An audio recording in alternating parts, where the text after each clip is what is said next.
Welcome to our session on AP Statistics. Today, we are exploring Topic 2.9, Parameters of Random Variables. Our learning objectives are to calculate the mean and standard deviation for a discrete random variable and interpret these values in context. By the end of this video, you will be able to calculate these values from a probability distribution and explain exactly what they mean in a real-world scenario. Before we dive into calculations, let's define a key term. The parameter. A parameter is a single fixed numerical value that describes a characteristic of a population or a probability distribution. Unlike a statistic which changes from sample to sample, a parameter represents the true underlying value for the entire group. We specifically focus on discrete random variables. These are variables that take on a finite or countable number of values, like the number of heads in 3 coin flips or the number of cars a family owns. Our first major goal is to calculate the expected value, which is another name for the mean of a random variable. The expected value is a parameter that represents the long-run average outcome of the random variable if we were to repeat an experiment many times. To find it, we use this formula. Mu sub x equals the sum of each possible value, x, multiplied by its corresponding probability, p of x. Let's look at a quick example. Suppose x is the number of pets a student has. 10% have 0, 40% have 1, and 50% have 2. To find the mean, we multiply each x by its probability and add them up. 0 times 0.1 is 0. 1 times 0.4 is 0.4. 2 times 0.5 is 1. Adding those together, we get 1.4. This means that if we sampled many students, the average number of pets would be 1.4. Notice that while a student can't have exactly 1.4 pets, this long-run average is a perfectly valid parameter. Once we know the mean, we can determine how much the outcomes typically vary. This is measured by the variance and the standard deviation. The variance is the average of the squared deviations from the mean. The standard deviation is the square root of the variance. It is much more commonly used because it is in the same units as our random variable. To calculate the standard deviation for a discrete random variable, we take each value, subtract the mean we just calculated, square that difference, and then multiply by the probability of that value. Finally, we sum those products and take the square root. In context, the standard deviation tells us how much the values of the random variable typically differ from the mean value. Just like the mean, this is a long-run interpretation. Let's go back to our pet example. We found the mean was 1.4. Let's calculate the variance first.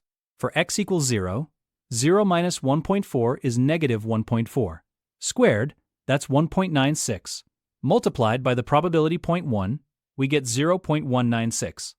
For x equals 1 minus 1.4 is negative 0.4. Squared, that's 0.16. Multiplied by 0.4, we get 0.064. For x equals 2, 2 minus 1.4 is 0.6. Squared, that's 0.36. Multiplied by 0.5, we get 0.180. Adding these up, 0.196 plus 0.064 plus 0.180 gives us a variance of 0.44.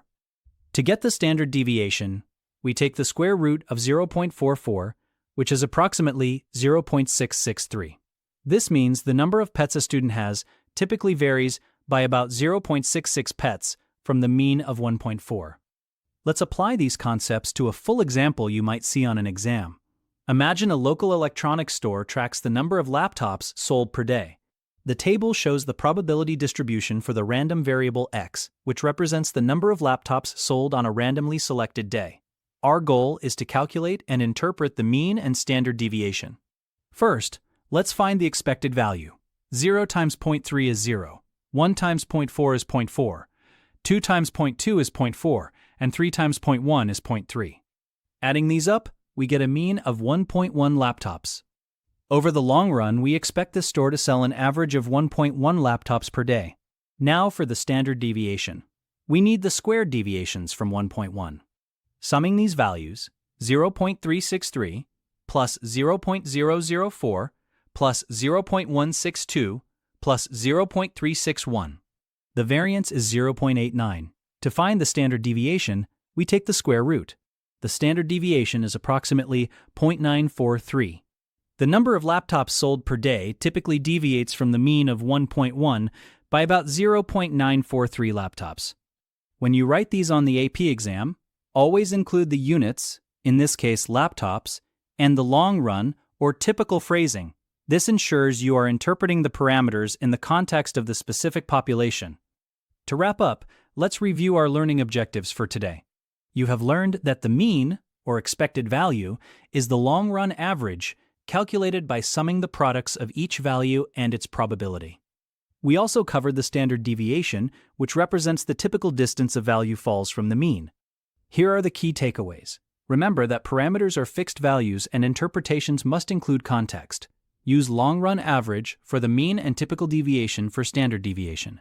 Remember, these parameters describe the entire distribution, not just a single day or a single observation. When you are solving problems, always pay close attention to the units and make sure your final interpretation relates back to the specific scenario described, whether it is pets, laptop sales, or any other discrete variable. As a practice tip, try creating your own probability distribution for a simple event like rolling a die, and calculate the parameters.